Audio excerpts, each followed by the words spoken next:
Quando a escritura foi assinada, você acha que aqueles homens foram para onde? Espreitar Daniel. Porque o inimigo, irmão, às vezes ele fica à espreita, tentando achar ocasião contra nós, tentando achar alguma coisa que ele tenha para nos acusar. E a gente precisa vigiar, para que a gente não dê, irmão, de modo nenhum, ocasião ao inimigo. Quando a assinatura, quando o decreto foi assinado, os inimigos foram lá para a porta da casa de Daniel, lá para perto, e olhar, ver se ele ainda ia continuar com a rotina dele.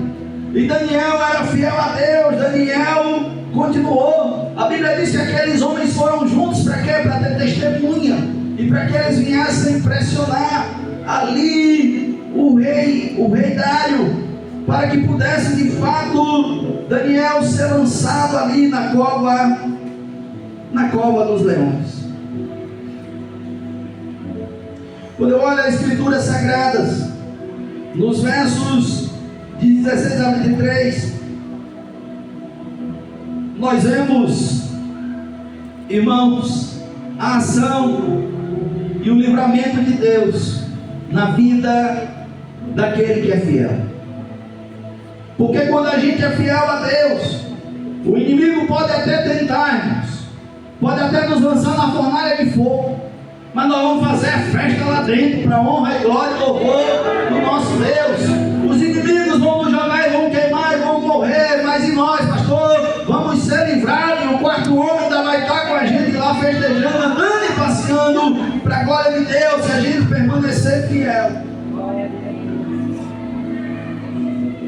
Nós vemos o livramento de Deus,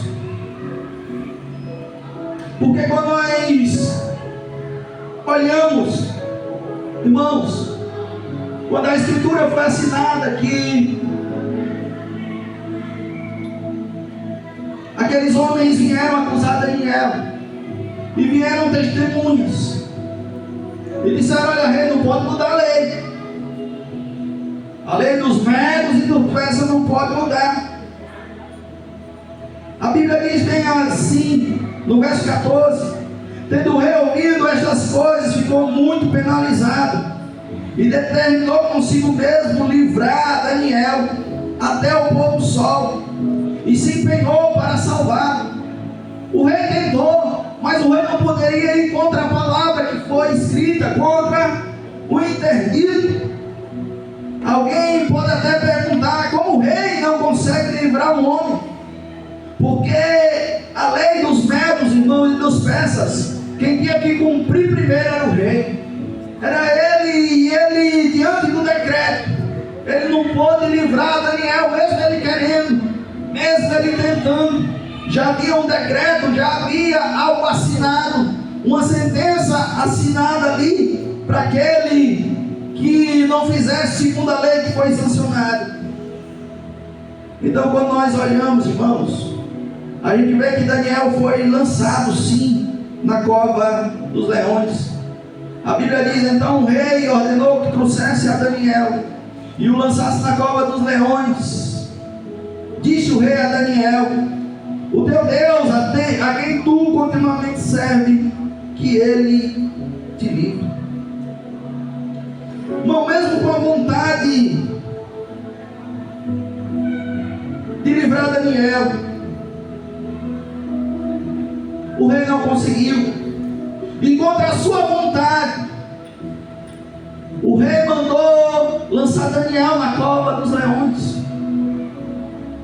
O rei, irmão, não conseguiu de modo nenhum livrar a Daniel. Ele tentou com seus recursos, com a sua conversa, mas não conseguiu de forma nenhuma livrar. O rei não conseguiu, mesmo ele ficando penalizado. O rei teve que se dobrar diante do decreto que ele tinha estabelecido, e ele agora então envia Daniel na cova dos leões. E agora vai o servo do Senhor, fiel, irmão, inocente, sem nenhuma culpa. E às vezes o pessoal diz: pastor, como Como é que a gente às vezes é perseguido sem ter culpa nenhuma? Como é que a gente passa por provas, por coisas sem ter culpa nenhuma? Por quê? Para quê a gente passa por isso? A gente passa por isso, irmão, para que o nome do Senhor seja glorificado. A gente passa por isso para que a gente cresça diante de Deus e para que se cumpra em nós a palavra do Senhor que disse: bem-aventurados sois vós, quando disserem todo mal contra vós por minha causa. Quando nós olhamos, o rei ficou penalizado. Quando Daniel é jogado, a Bíblia diz, né, assim, o relato bíblico, versos de 17 a 20. Foi trazido uma pedra e posto sobre a boca da cova. Selou o rei com o seu próprio anel e com um dos seus grandes, para que nada se mudasse a respeito de Daniel.